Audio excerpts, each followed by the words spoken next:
I've got something special and long awaited for you guys today. I'm going to tell you my story, and I feel like telling you my story here in Uttarakhand because to me this place feels like the New Zealand of India. I feel at home here. This is my cabin in the woods here in Uttarakhand, so let's go in here and I'll tell you my story. So the question on everybody's tongue is, why India?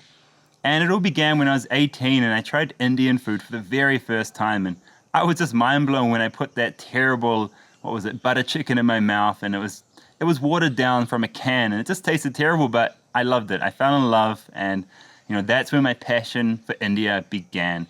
And since then I just started making Indian friends and I just started learning everything I could about Indian culture. I started learning a few words of Hindi at that time too, and at the beginning it was just for fun so I could use a few words with my friends and my girlfriend. Now it's more about so I can integrate into society here in India, and so I can talk to every single one of my North Indian brothers. So for 10 years I soaked it all up. I soaked up everything I could about India, and then I finally went there in 2013. And before I even got there, I knew I was going to love India because I had this crazy obsession for it. And then when I did get there, it was, of course, love at first sight. And, there's so many things I love about India, whether it's the food, the people, the landscapes, the cities, there's so much. I love the diversity here. Every single state is different, and India has everything. It's got the mountains, lush tropical forests. It's got the forests here like in Uttarakhand.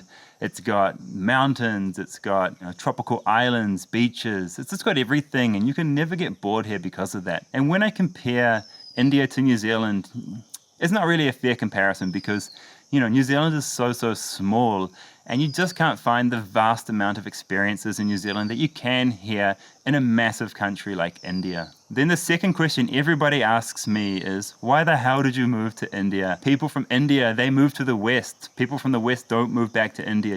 It doesn't make sense to many people. But since the very first time that I visited India, I knew India was somewhere I wanted to be and that I wanted to spend a long time. At that time, I didn't know exactly how I was going to be here long term, but I knew one day it would happen. Then one Friday afternoon in 2016, my boss at the IT company that I was working for, she called me into her office. And when your boss is calling you into her office on a Friday at 4:30 p.m., it's usually not a good thing. I've been through this before actually. And so I sat down opposite her and she told me there's no work for me there anymore and that I'm being made redundant. And as soon as she said those words, made redundant, I just remember going into like a trance in my head. And I just remember thinking to myself, this is the push that I need to get out of here and to go to India and to do what I want in life and not be slaving for someone else. Straight after that meeting, I just got on my motorbike and I just rode home. And I remember this feeling of like amazing freedom as I was riding home. I knew it was time for me to become a self-made and a free man. And I knew that I was going to go to India and do it there. So I said goodbye to my career and my friends, and I decided to come to India and travel to every single state and union territory and India before partition. And I didn't know where this goal was going to take me, but I was willing to take this risk and see what happened. A lot of people ask me what I do for work in India, and I don't work here, and I never will. I'll never work for anybody else ever again. Now that I'm a free man, I'll do everything I can to keep it that way. Money or a comfortable life aren't my goals. My goals are to contribute to your happiness and just to help people in life, to help others. Those are the two things I want to do with my life. What I believe is that when you follow your passion, the money will come to you, and more importantly, good people will come into your life. So I don't worry about the money, I just follow my passion. When I got to India, I wrote a quick start safety guide to help foreigners travel safely and confidently so they can enjoy India and love India as much as I do.